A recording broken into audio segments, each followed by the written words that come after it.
What's up, everybody? Just gonna be waiting for you guys to hop on, and we will go ahead and start this live. I hope everybody's doing okay. I think everyone's getting notified that I'm live. How's everybody doing? I'm just gonna wait for people to start coming in, and then we will go ahead and talk about the live. So, how's it going? How's it going, Amy?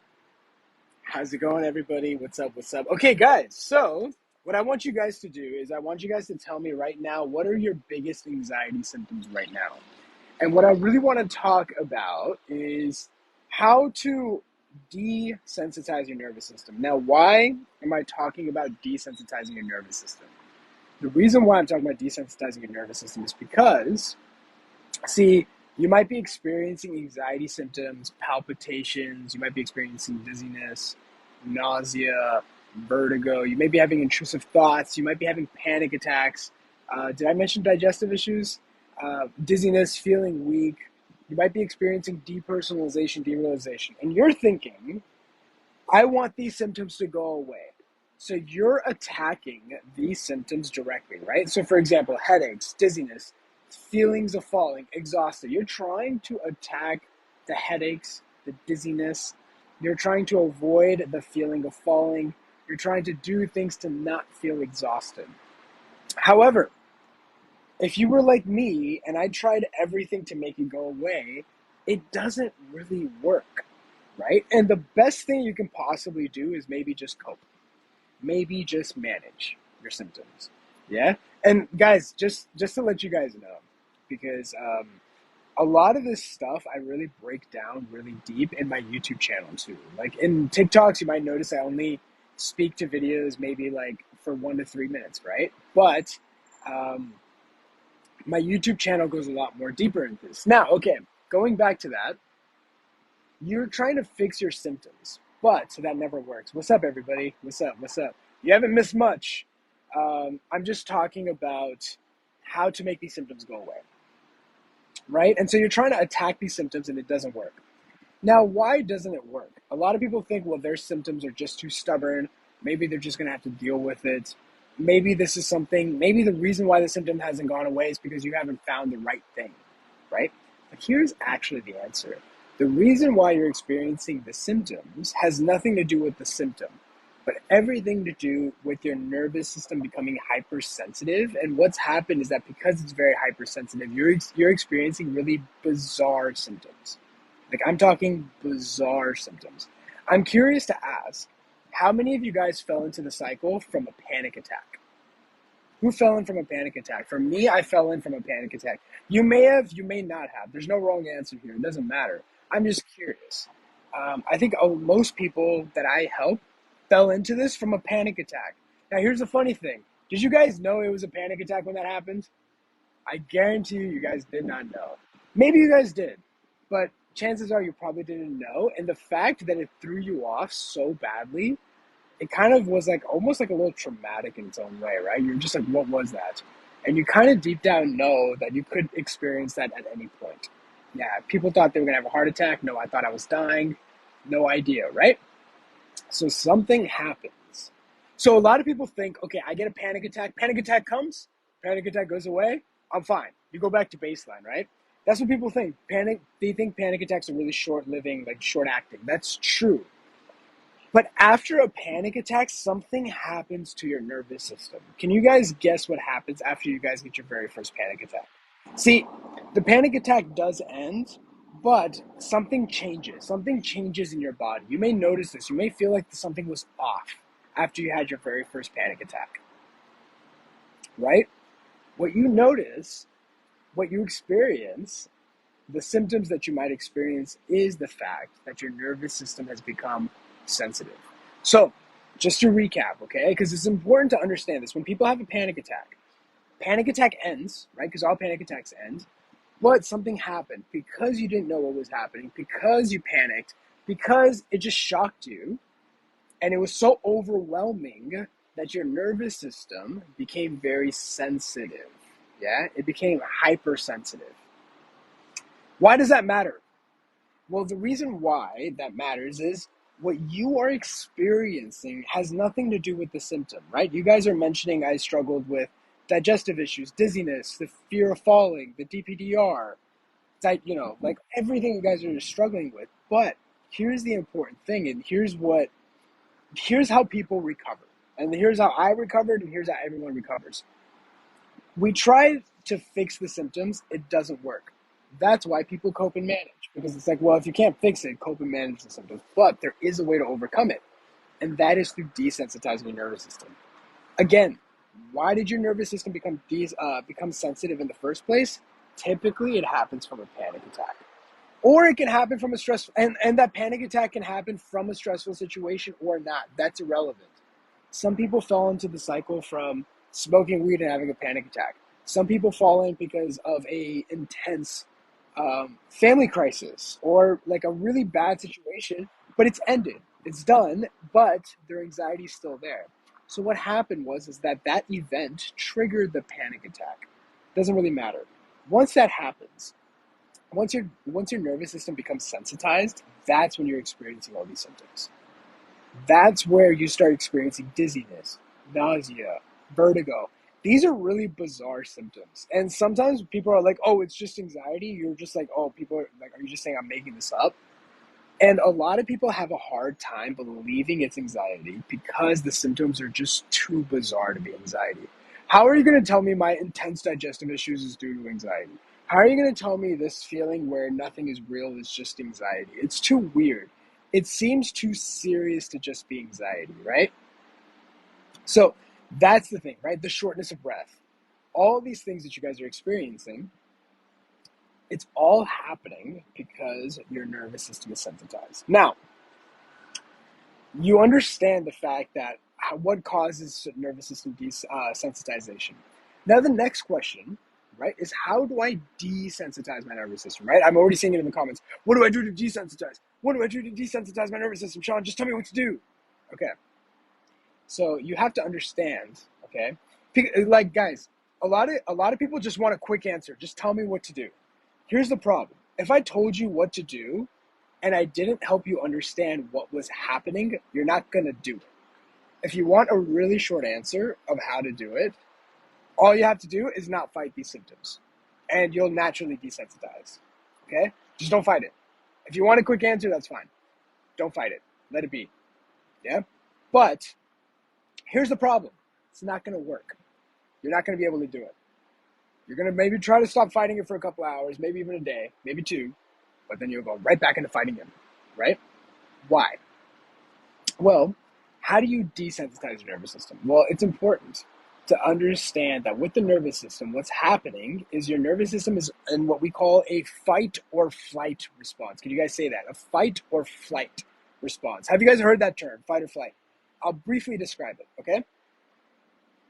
So the fight or flight response is every mammal has it. In fact, every every animal has it. Look, as creatures on this planet, our job is to survive. So we have certain mechanisms that are built inside us to keep us alive. One of those mechanisms is the fight or flight response. It keeps us alive. When you're experiencing a hypersensitized nervous system, you're always on a fight or flight mode. Why?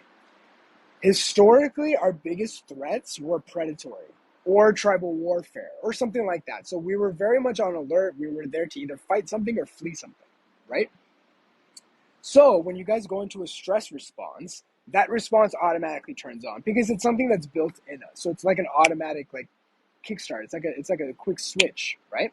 Why is that important to know? Why am I mentioning this? Well, what's the opposite of fight or flight response? The opposite of the fight or flight response is the rest and digest, right? When you're eating, you're digesting your food, you're calmed down, right? Think about it this way. If a tiger is coming at you, is your body is digesting your food? That let's say you had a cheeseburger and a tiger started chasing you. Is digesting the cheeseburger more important or running away from the tiger? Running away from the tiger, right? So running away from a tiger is the fight or flight response. Digesting your cheeseburger or taking a nap is rest and digest. When they both compete, fight or flight always wins because it's time sensitive, right? And it's about survival. What's more important, you digesting your food or surviving? Surviving is always more important. So fight or flight would always take precedent. Why does this matter? Okay, why is this important? The reason why this is important is because when you're in a hyper-stimulated nervous system, when your nervous system is hypersensitized, you're constantly in a fight or flight response. That takes precedent, right? No matter what you do, fight or flight is always going to be priority. So the question is, what do you do to desensitize your nervous system? Another way of saying that is, how do I go back to rest and digest? Okay. The first thing I want you guys to understand that going into rest and digest is not going to happen overnight. Okay, I'm telling you guys this right now. If you guys are looking for quick fixes, something that'll help within 15 minutes to bring you to rest and digest, it's not going to work with someone who's hyperstimulated. Someone who is hypersensitized, who's experiencing the symptoms you guys are experiencing, like if you guys are dealing with agoraphobia, if you guys are dealing with digestive issues, shortness of breath, DPDR, sorry, but you guys getting to rest and digest is going to take a little bit more time. Why? Because you've been in this fight or flight response, your body wants to make sure that there is no threat. It doesn't want you to just tell it, oh, there's no threat. Oh, okay, cool, I believe you. They're like, no, I want to make sure. So recognize that focusing on, what I always say, focusing on recovery is focusing on long-term freedom, not short-term comfort, right? So it's not an overnight process, but the good news is that all the symptoms go away as a consequence, right? It's like that cardinal thing. Do you want to feel better right now and the symptoms still be there? Or do you want to make sure these symptoms go away? But that means you'll have to deal with the symptoms just a little bit longer. That's fundamentally what it comes down to. If you want to recover from anxiety, that means you have to deal with the symptoms a little bit longer, but that means the end result is the symptoms you won't deal with long term forever. Or you can do coping with anxiety, which is you can feel a little bit better right now, but the symptoms are there, right? And people try to do a little bit of both. It kind of helps. I find it very difficult for people to do both. But the point is, with the fight or flight response, yeah, you guys are dealing with the fight or flight response. What do you do to make it go away? First thing, fight or flight response only calms down when there is no threat. There's nothing you can do about it. But there's things that you guys are doing that are keeping it alive. Okay? What's keeping the fight or flight response alive? What are you guys doing? Okay, I call this the 5 Fs. Okay? So here's how to do it. Okay? If you guys want to know what to do, here's what I'll say. Here are things to avoid doing. All of you guys are doing this to a certain degree, okay? It's called the 5 Fs. Number one, you're fearing your symptoms. You're feeling that, like, your digestive issues, your shortness of breath, your DPDR, your intrusive thoughts, your weird emotions, right? You guys are fearing it. And most people fear it because they don't know what's happening. They're afraid that their palpitations are an onset of a heart attack. They feel like their dizziness means that they're truly going to fall. So one of the things to do is avoid fearing your symptoms. Now, how do you avoid fearing your symptoms? A couple of things. Number one, get everything ruled out by your doctor and trust them. If the doctor has cleared you, you're good. Don't be like, oh, maybe the doctor missed something. Doctors are really good at identifying. And if you're unsure, get a second opinion. But then stop it there. Yeah? So that's the first thing. Second thing, understand how anxiety works. Right? That's why I'm putting so much emphasis on teaching you guys how the nervous system works. You guys are like, just give me the answer. Just give me the answer. Just give me the answer. And I'm like, look, I'm going to give you the answer. But you need to know what's happening. Because if I just tell you, stop fearing your symptoms, you're going to be like, I can't do that. That's really hard to do. Shaan doesn't get it. Whatever. Right? So it's really important to stop fearing your symptoms. So understand the mechanics. Right? And I think a great place to learn that is my YouTube channel. I think my YouTube channel, I really break down how things work. So if you guys haven't checked out my YouTube channel, my TikToks are great. My YouTube channel is a lot better because I break it down. It's longer form videos, but I really break down the mechanics. And there's a bunch of resources on there too.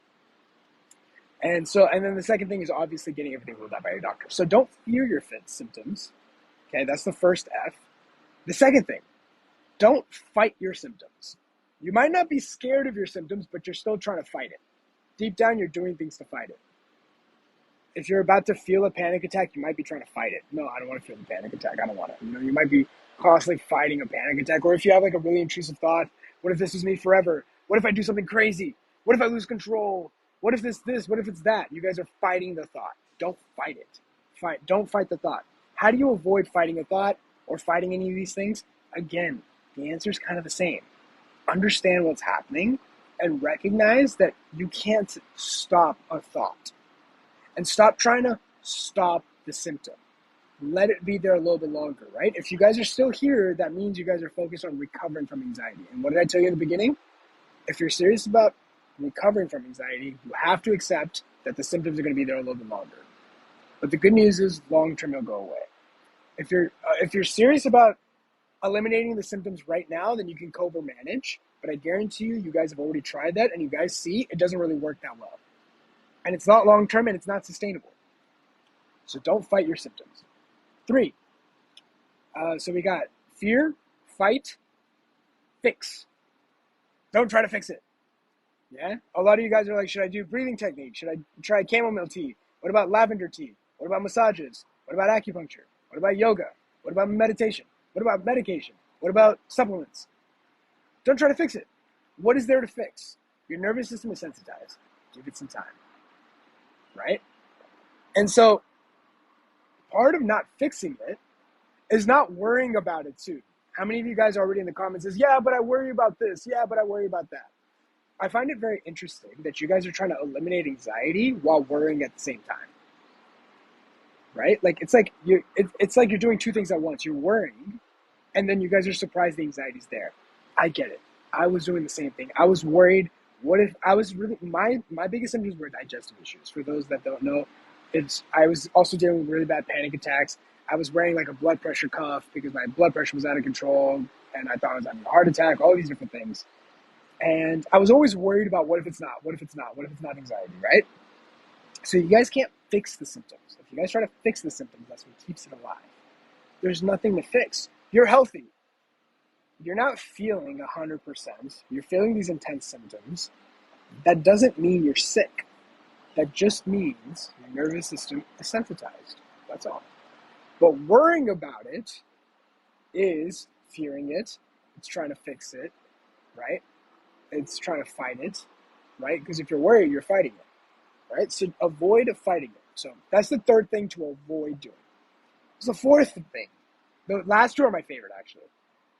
Fourth thing, stop getting frustrated by it, right? So many of you guys are dealing with anxiety, and because you guys are dealing with anxiety, you guys feel that you guys can't do certain things. How many of you guys are agoraphobic? How many of you guys are agoraphobic? I used to be agoraphobic, by the way. I was agoraphobic for a year. It sucked. I couldn't leave my house, right? So why are you guys agoraphobic? Well, because the anxiety has gotten so intense that it stops you guys from doing your daily tasks, whatever you guys need to get done for the day. So what happens? You guys get frustrated. You guys are frustrated. Why did this happen to me? I didn't do anything wrong to anybody. Why did this happen? This is unfair. I'm just going to, keep going, but, this sucks. And I wouldn't wish this upon my worst enemy, right? So what you guys are naturally doing is you guys are getting frustrated by it. And I get it. I understand. It's not a fun feeling. But you have to understand frustration is a form of resistance, yeah?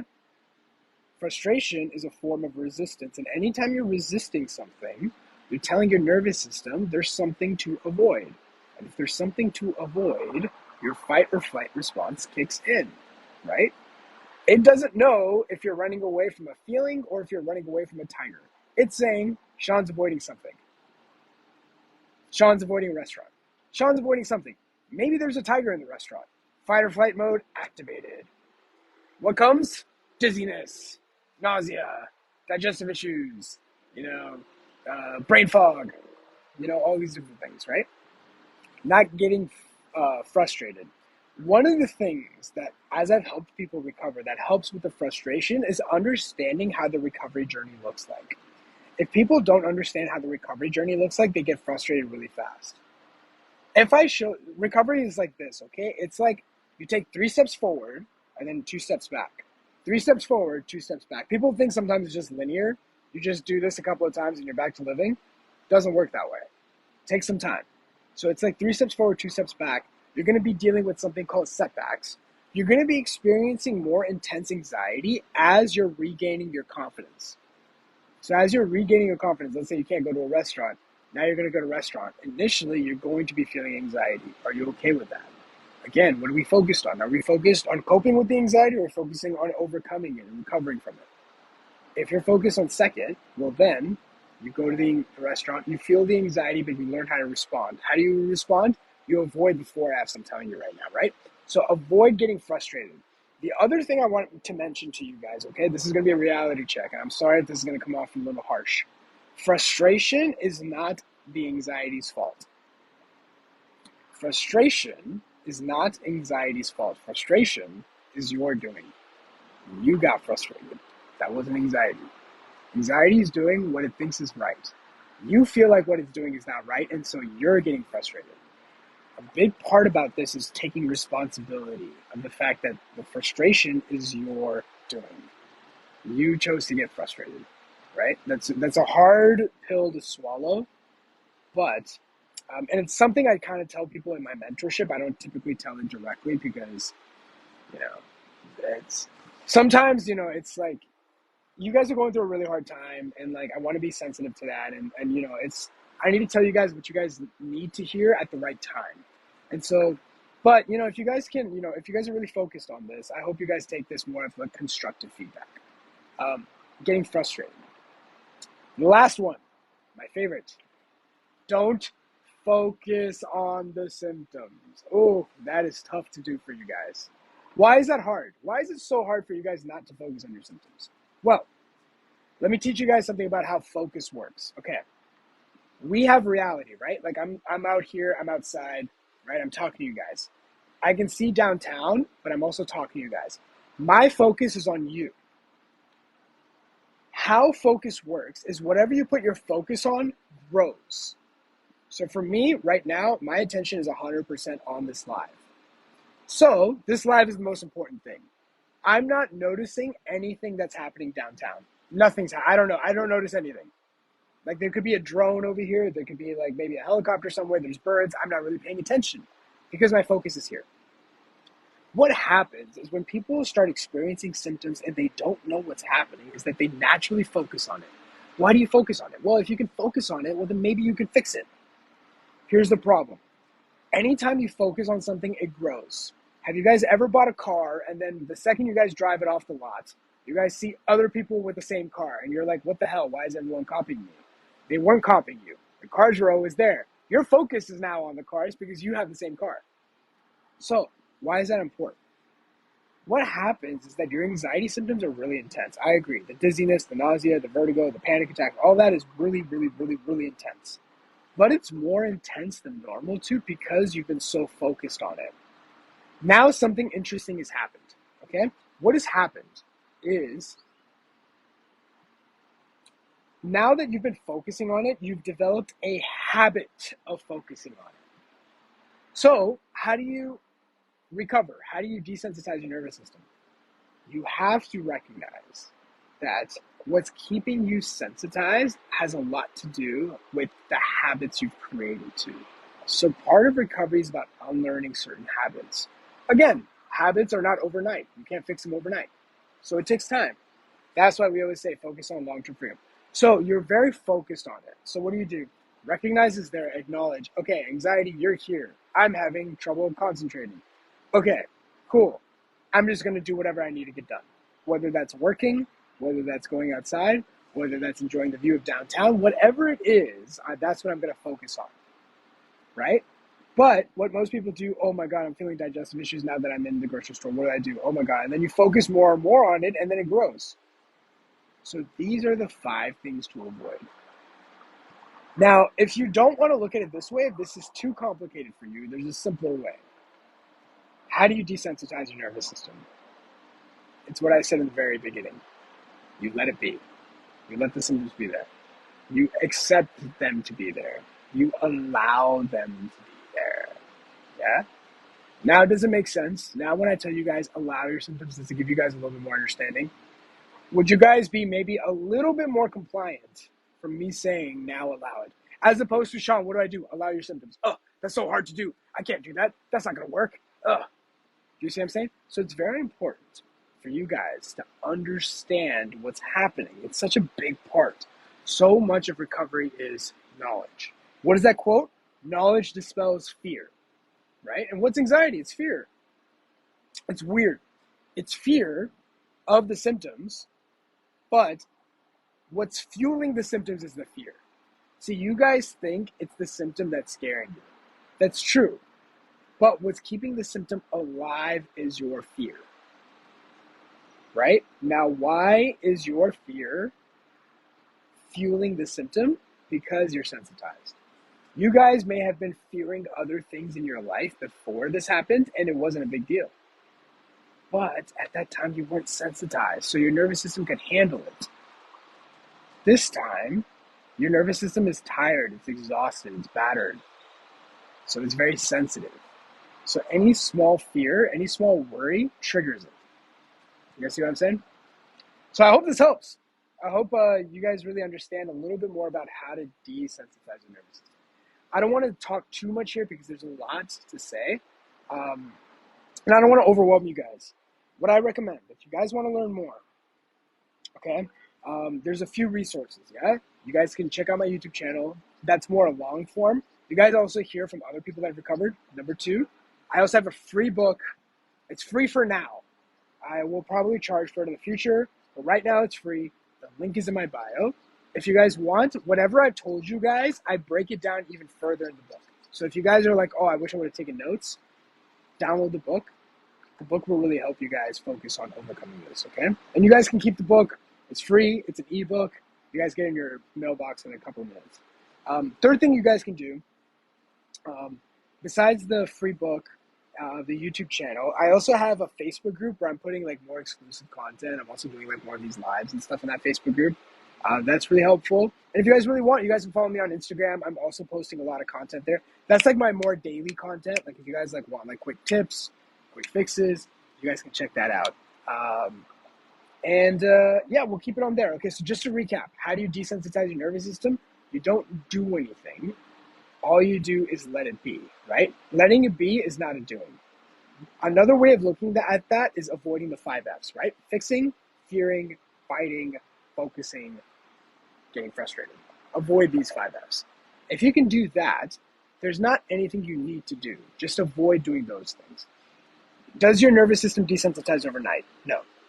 In fact, if you're doing it correctly, your anxiety is actually going to shoot up a little bit in the beginning. That's okay. You're pushing your boundaries. But once you're actually letting the symptoms be there, so yes, the anxiety will go up. And if you can sustain that a little bit, you'll see the anxiety goes up, but it'll drop. Yeah? It's like the water increases a little bit and then it subsides. Yeah? So that's the best thing, yeah? Oh, you like the necklace? Thank you. So guys, I'll keep it there. I hope you guys enjoyed it. I really enjoy enjoy these lives. And like I say, follow me on the other platforms if it helps. If not, that's cool too. I wish you guys the best on your recovery journey. And yeah. Oh, and the last thing I guess is like if you guys even wanted to take it a step further, if you guys are already doing that, apply for mentorship. You guys can work with me and my team and we can just guide you ourselves. That's another opportunity too. That's an investment. If you guys are unsure about that, totally cool. Look at the videos first. See, okay, does that make sense? Do I trust Shaan? I don't want anyone to join my mentorship that doesn't trust me. So check it out. I put everything out there. I don't hold anything back. If you like it and if you need help and if you're committed to it, then apply for mentorship. If you're not sure, just don't do it. Just don't even apply, right? Just don't do it. It's because I want to work with people that are like serious about it, right? And if you're serious about it, but you're like, I want to do it solo, go ahead. And if you can do it solo and get out of it, awesome. If you can't get out of it solo and you need additional help, that's okay too, okay? That's totally fine. There's no wrong answers. I wish you guys the best of luck, and I'll see you guys later. Take it easy, guys. Bye-bye.